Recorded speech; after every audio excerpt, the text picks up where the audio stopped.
आज भगवद गीता अध्याय 8 लोक संख्या 5 क्लास करने जा रहे हैं। नमो विश्ववादाय कृष्णवरेष्ठाय भूतले श्रीमते भक्तिवेदांत स्वामिने नामिने नमस्ते दारस्ते गौरवाणी चारिणे निर्वसित शून्यवादी पाश्चात्य सारिणे जय श्री कृष्ण चैतन्य प्रभु नित्यानंद श्री अद्वैत गदाधर श्रीवासादि गौर भक्तवृंद। लोग दोपहर पढ़ेंगे साथ साथ में। अंधकाले च मामेव स्वयंमुक्तो कलेवरम प्रयाति समद्भावम याति न संदेह। अंधकाले च मामेव स्वयंमुक्तो कलेवरम प्रयाति समद्भावम याति न संदेह। भगवान कहते हैं और जीवन के अंत में जो केवल मेरा स्मरण करते हुए शरीर का त्याग करता है वह तुरंत मेरे स्वभाव को प्राप्त करता है, इसमें रंज मात्र भी संदेह नहीं। इसके लिए हम इसके पिछले श्लोक देखते हैं। भगवान कहते हैं देहधारी श्रेष्ठ परिवर्तनशील ये भौतिक प्रगति अधिभूत भौतिक व्यक्ति कहलाती है। भगवान का विराट रूप जिसमें सूर्य तथा चंद्र जैसे समस्त देवता सम्मिलित हैं देव कहलाता है। प्रत्येक देहधारी के हृदय में परमात्मा स्थित परमेश्वर अध्यज्ञ एक का स्वामी कहलाता हूँ। सुंदर को समझने के लिए हम पहले श्लोक से अनुवाद देखते हैं। उसने कहा है भगवान हे पुरुषोत्तम ब्रह्म क्या है, आत्मा क्या है, सकाम कर्म क्या है, भौतिक गति क्या है और देवता क्या है, कृपा करके यह सब मुझे बताइए। एवं जोधन का स्वामी कौन है और वह शरीर कैसे रहता है और मृत्यु के समय भक्ति में लगे रहने वाले अब कैसे जान पाते हैं। तो उसके श्लोक में मधुसूदन जो भगवान को संबोधन किया गया है यह बहुत महत्वपूर्ण क्योंकि अर्जुन भगवान में इस तरह के प्रश्न तात्पर्य में कहते हैं, लेकिन ये प्रश्न राक्षसों की तरह है। अर्जुन भगवान को मधुसूदन रूप में संबोधित करता है क्योंकि भगवान राक्षसों को मारने में निपुण है। तो अर्जुन चाहता है कि भगवान उसके इस जो डाउट उत्पन्न हुए हैं एक राक्षस के समान है उनको। और इस श्लोक में अर्जुन ने इसके श्लोक में नहीं इसके पहले वाले श्लोक में भगवान को पुरुषोत्तम करके संबोधित करता है। तो वो पद कहते हैं कि इसका अर्थ है कि अर्जुन भगवान को अपने समान नहीं मान रहा तो बल्कि भगवान के रूप में सर्वोत्तम अधिकारी के रूप में मान रहा था और उनसे प्रश्नों के उत्तर चाह रहा था। तो में पुरुषोत्तम श्रेष्ठ भगवान कहते हैं विजय कहलाता है। उसका नित्य स्वभाव अध्यात्म आत्म कहलाता है। जो भौतिक शरीर से संबंधित गतिविधि कर्म या सकाम कर्म कहलाते हैं। इसमें वो पद में बताते हैं कैसे ये उस सर को जाता है। फिर नहीं अगली निरंतर परिवर्तन भौतिक प्रगति भौतिक व्यक्ति कहलाती है। भगवान का विराट रूप जिसमें सूर्य तथा चंद्र जैसे समस्त देवता सम्मिलित हैं अध्यय कहलाता है तथा प्रत्येक देहधारी के हृदय में परमात्मा स्वरूप स्थित में परमेश्वर अध्यज्ञ यज्ञ का स्वामी कहलाता हूँ। तो इसके तात्पर्य को भी हम देखते हैं। भौतिक प्रकृति निरंतर परिवर्तित होती रहती है। सामान्यतः भौतिक शरीरों को 6 अवस्थाओं से निकलना होता है। वे उत्पन्न होते हैं, बढ़ते हैं, कुछ काल तक रहते हैं, कुछ गौण पदार्थ उत्पन्न करते हैं, क्षीण होते हैं, अंत में विलुप्त हो जाते हैं। भौतिक प्रकृति अद्भुत कहलाती है। यह किसी निश्चित समय में उत्पन्न की जाती है, या किसी निश्चित समय में और किसी निश्चित समय में विनष्ट कर दी जाती है। परमेश्वर के विराट स्वरूप की धारणा, जिसमें सारे देवता और उनके सारे लोग सम्मिलित हैं, देवत कहलाते हैं। प्रत्येक शरीर में आत्मा सहित परमात्मा का वास होता है। यह परमात्मा जो भगवान कृष्ण का स्वरूप है, वह परमात्मा यज्ञ कहलाता है। हृदय में स्थित और हृदय में स्थित होता है। श्लोक के प्रसंग में एक शब्द अत्यंत महत्वपूर्ण है, क्योंकि ये शब्द अत्यंत महत्वपूर्ण है क्योंकि इसके द्वारा भगवान बल देकर कहते हैं कि परमात्मा उनसे भिन्न नहीं है। यह परमात्मा प्रत्येक आत्मा के पास आसीन है और आत्मा के कार्यकलापों का साक्ष्य है। आत्मा के विभिन्न चेतनाओं का आत्मा जो भी भौतिक या आध्यात्मिक जिस भी चेतना में होता है, भगवान पर ही वह निर्भर होता है। परमात्मा रूप में उसकी सारे शक्ति के केंद्र बिंदु भगवान ही होते हैं। परमात्मा के रूप में जो आत्मा बिना परमात्मा की सहायता के कुछ भी नहीं कर सकता।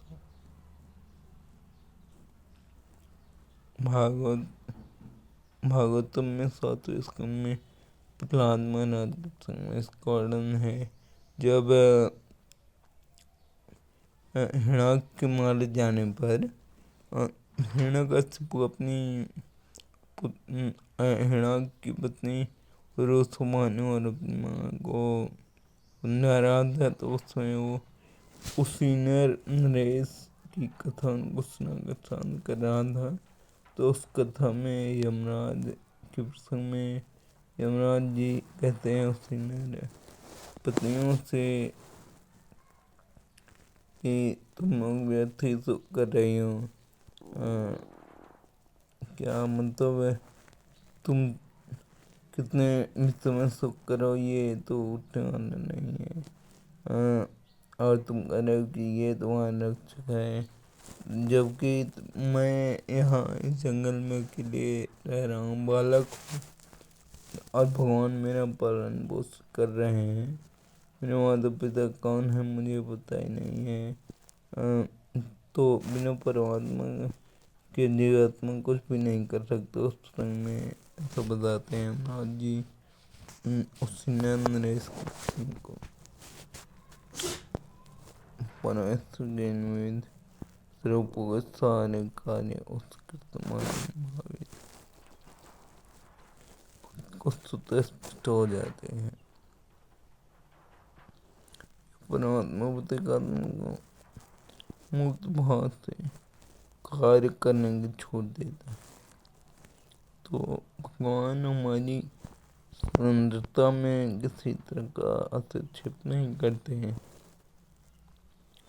फिर तो वो हमें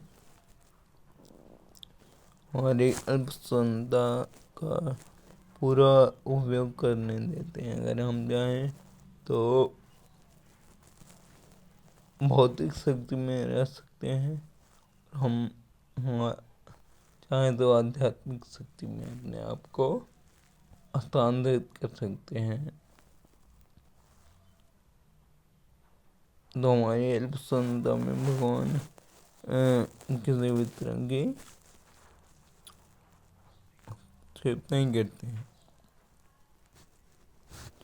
केवल हमें सुविधाएं प्रदान करते हैं, जिससे हम चाहें तो भौतिक जगत का भोग करते हैं।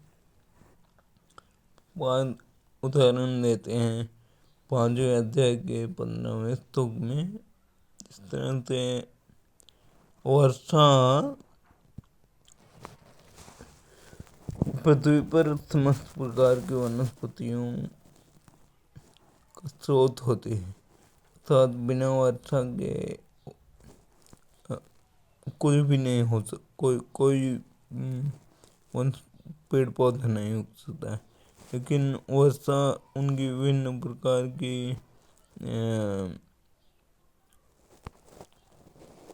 उनकी अलग अलग तरंगे, जैसे आम का वृक्ष है, कटहल का वृक्ष है, और कुछ मतलब सेले वृक्ष हैं, तो उनके अलग अलग फलों के लिए वर्षा नहीं जिम्मेदार है। वर्षा के बिना वो सब नहीं उग सकते, लेकिन वो अलग अलग अपने कर्मों के अनुसार के अलग अलग फल होता है। उसी तरह से भगवान जीवों को सुविधाएं प्रदान करते हैं, सबको समान रूप से, और जीव अपने अपने कर्मों के अनुसार विविध प्रकार के फल प्राप्त करते हैं।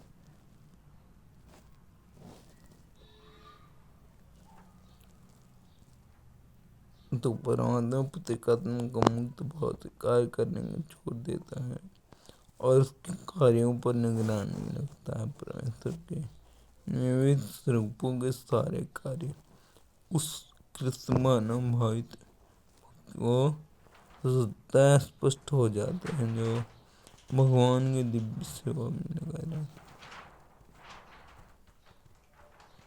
तो कोई भी ज्ञानी या अन्य कोई भगवान के परमात्मा स्वरूप को उतने नहीं समझ सकता, लेकिन एक कृष्ण भक्त जो कि भगवान की सेवा में लगा रहता है, उसको परमेश्वर के स्वरूपों के सारे कार्य सदा स्पष्ट हो जाते हैं। दैवत नामक भगवान के विराट स्वरूप का चिंतन दीक्षितों के लिए है।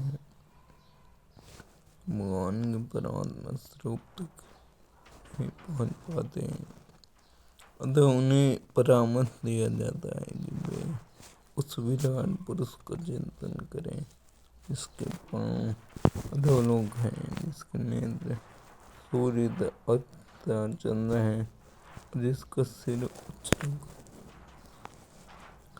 अब हम इस श्लोक के तात्पर्य को देखते हैं। इस श्लोक में कृष्ण मानव की महत्ता दर्शित की गई है, जो कोई भी कृष्ण भावनामृत में अपना शरीर छोड़ता है और तुरंत परमेश्वर के दिव्य स्वभाव को प्राप्त होता है। परमेश्वर शुद्धात्मा है, अतः जो व्यक्ति कृष्ण भावित होता है वह भी अति शुद्ध होता है। स्मरण शब्द महत्वपूर्ण है। श्री कृष्ण का स्मरण उस अशुद्ध जीव से नहीं हो सकता जिससे भक्ति में रहकर कृष्ण भावनामृत का अभ्यास नहीं किया। अतः मनुष्य को चाहिए कि जीवन के प्रारंभ से ही कृष्ण भावनामृत का अभ्यास करें। यदि जीवन के अंत में सफलता वांछनीय है तो कृष्ण का स्मरण करना अनिवार्य है। अतः मनुष्य को निरंतर हरे कृष्ण कृष्ण कृष्ण हरे राम राम राम हरे मंत्र का जप करना चाहिए। चैतन्य उपदेश दिया मनुष्य को वृक्ष के समान सहिष्णु होना चाहिए। हरे कृष्ण कृष्ण कृष्ण हरे राम राम नाम हरे हरे। जप करने वाले व्यक्ति को अनेक व्यवधानों का सामना करना पड़ सकता है, तो भी इस महामंत्र का जप करते रहना चाहिए, जिससे जीवन के अंत समय कृष्ण भावनामृत का पूरा लाभ प्राप्त हो सके। हम अगले श्लोक देखते। यम्यम स्वयं भाव त्यजन्ते कलेवरम तं तमेव यदि कौन्तेय सदा तद्भावभाविता यं यं वापि स्वयं भावं त्यजन्ते कलेवरं तं तमेव यदि कौन्तेय सदा तद्भावभाविता। हे कुंती पुत्र, शरीर त्यागते समय मन से जिस जिस भाव का स्मरण करता है वह उस भाव को निश्चित रूप से प्राप्त होता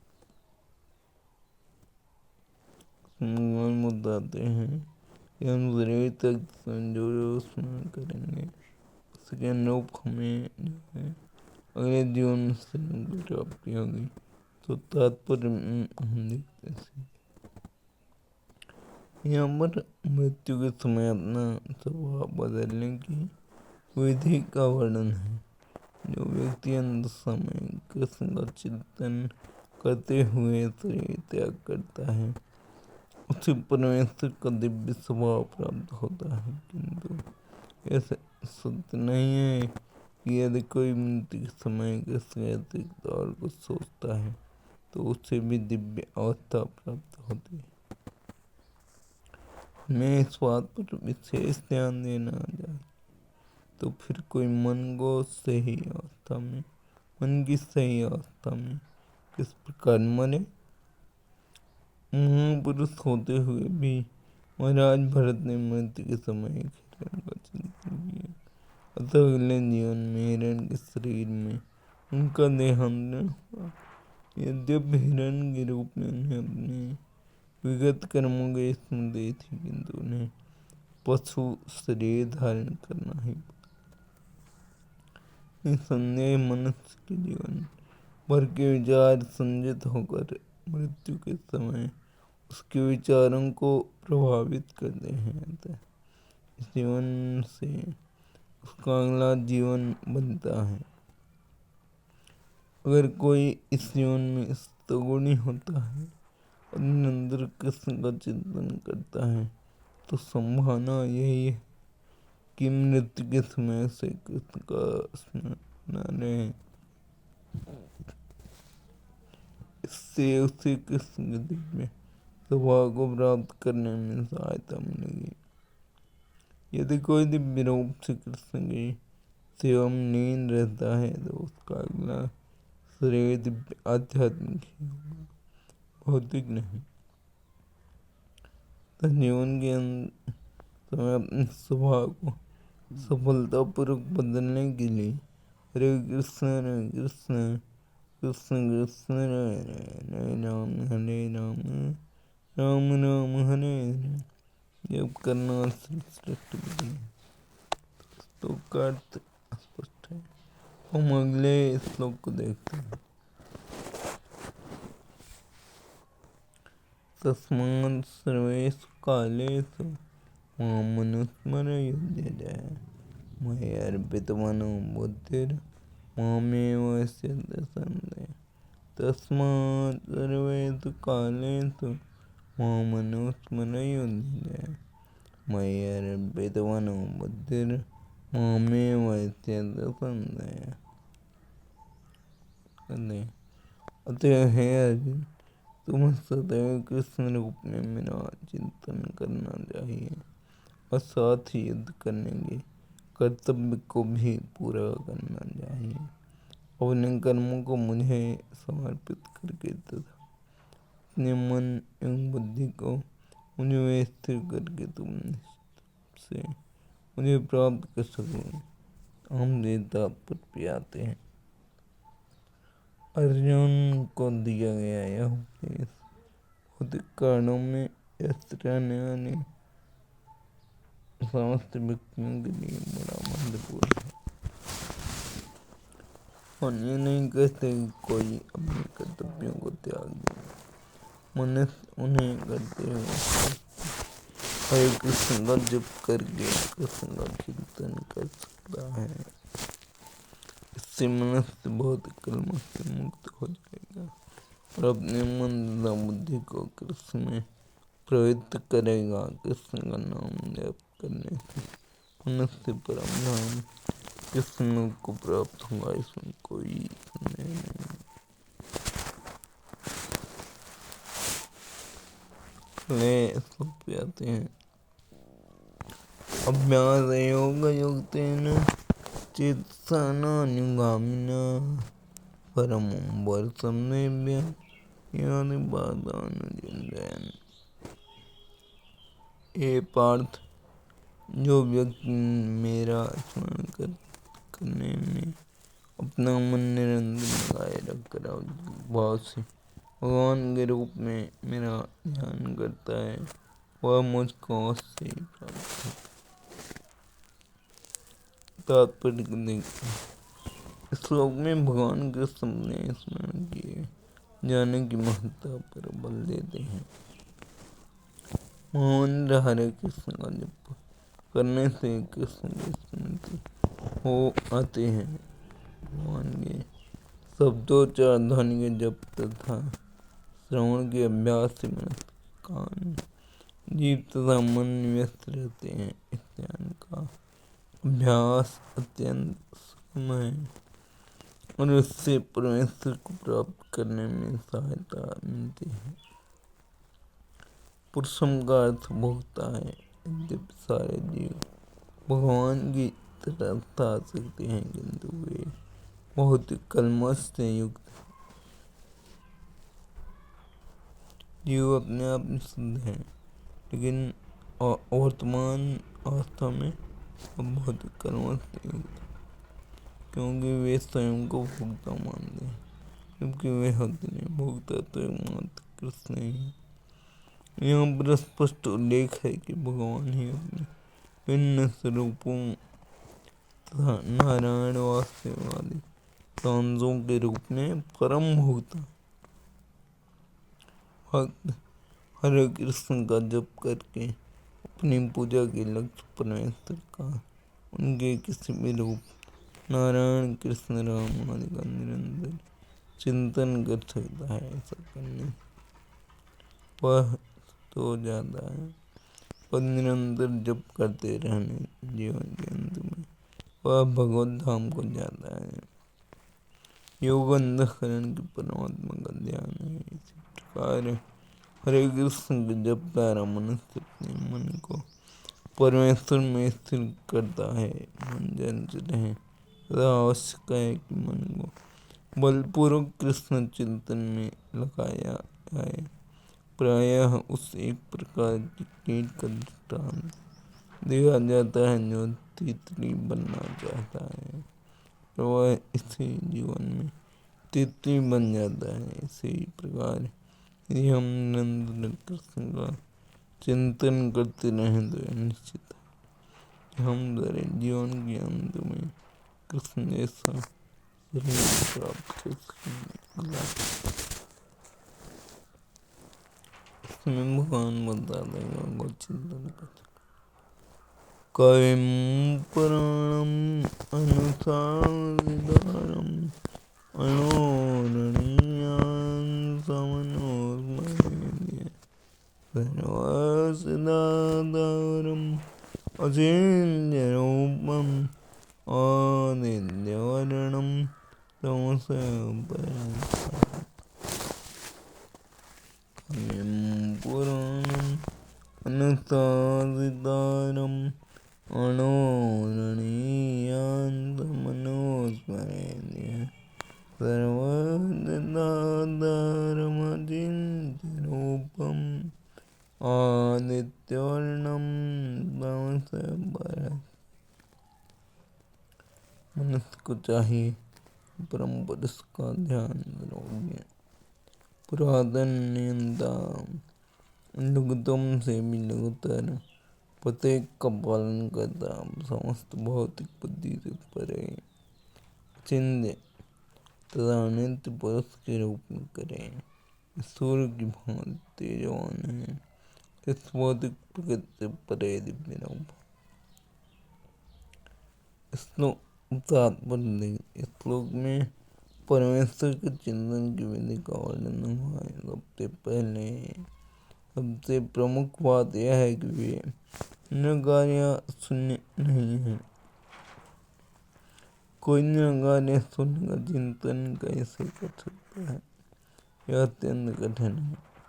हिंदू कृष्ण का चिंतन केवल अत्यंत सुगम है और तथ्य रूप में हमारी थी। पहली बात तो यह है कि भगवान पुरुष हैं। राम दादा कृष्ण को पुरुष रूप में सोचते हैं। चाहे कोई राम का चिंतन करे या कृष्ण का, वे जिस तरह के हैं इसका वर्णन भगवद गीता के श्लोक में किया गया है।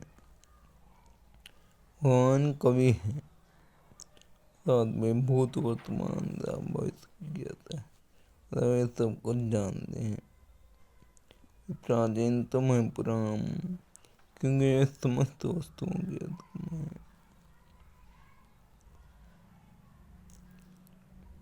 क्योंकि प्रत्येक वस्तु उन्हीं से उत्पन्न है। वे ब्रह्मांड के परम नियंता भी हैं। तारम मनुष्य के पालक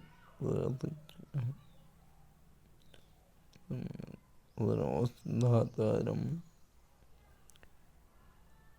वे अणु से भी सूक्ष्म हैं। अनोरणीय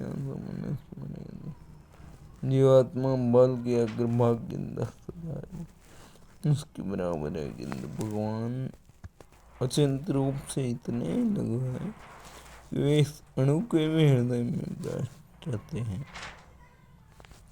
इसलिए वे लघुतम से भी लघुतर कहलाते हैं। परमेश्वर के रूप में वे परमाणु में तथा लघुतम के भी हृदय में प्रवेश कर सकते हैं और परमात्मा रूप में उसका नियंत्रण करते हैं। सर्वस्याधारम अचिंत्य रूपम, इतना लघु होते हुए भी वे सर्वव्यापी हैं और सबों को पालन करने वाले हैं। उनके द्वारा इन लोगों को धारण होता है।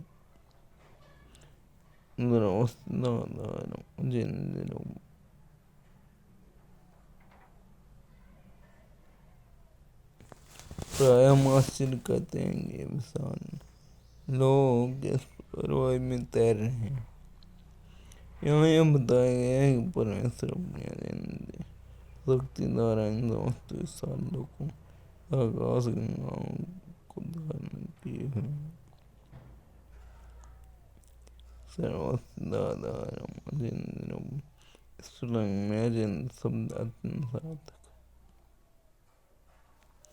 ईश्वर की शक्ति हमारी कल्पना या विचार शक्ति के परे है, इसलिए अचिंत्य कहलाते हैं।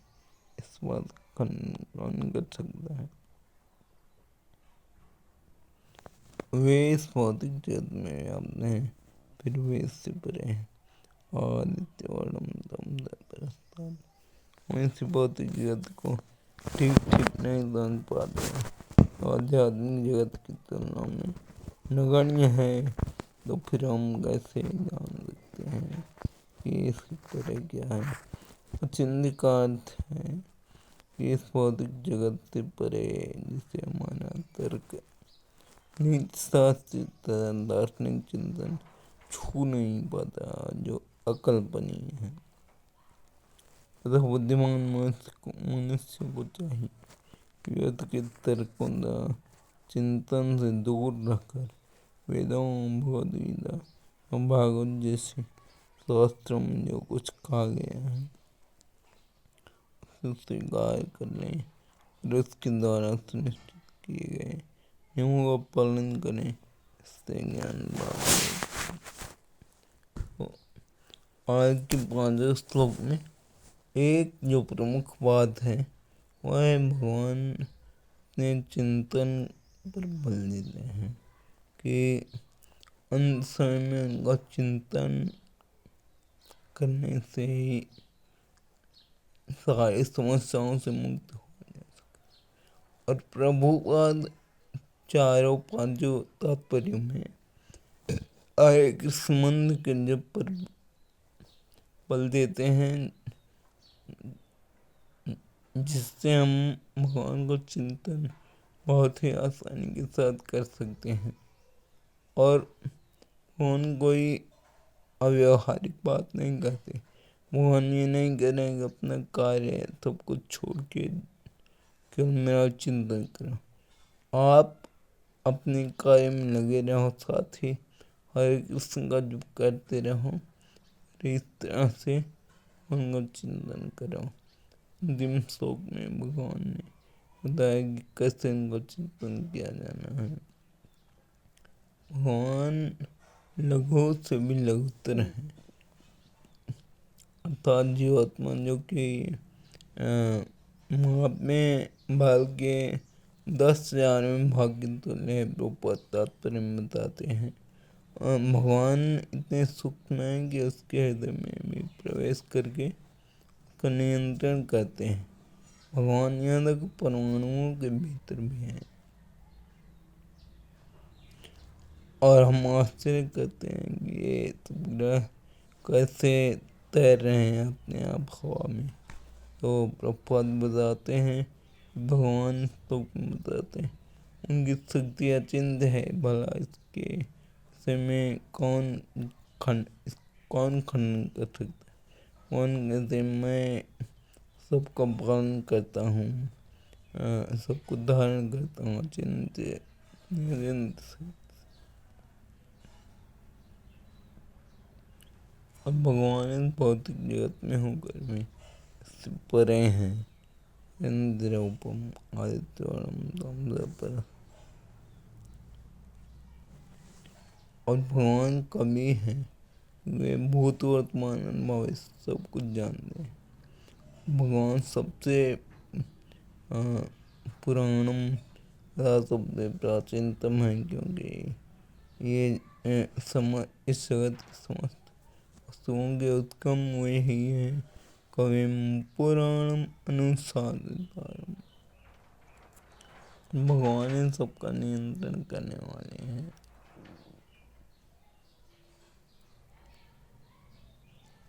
नमो रणीयान, इसको तो हमने देख लिया। रणो रणीयान सर्वसिद्धाधारम। भगवान ने ही एकमात्र सबका पालन पुष्ट करने वाले हैं। अणुरणीयान चंद्रूपम, उनकी शक्तियाँ अचिंत्य हैं। इस तरह से यहीं पे आज हम खत्म करते हैं इसका।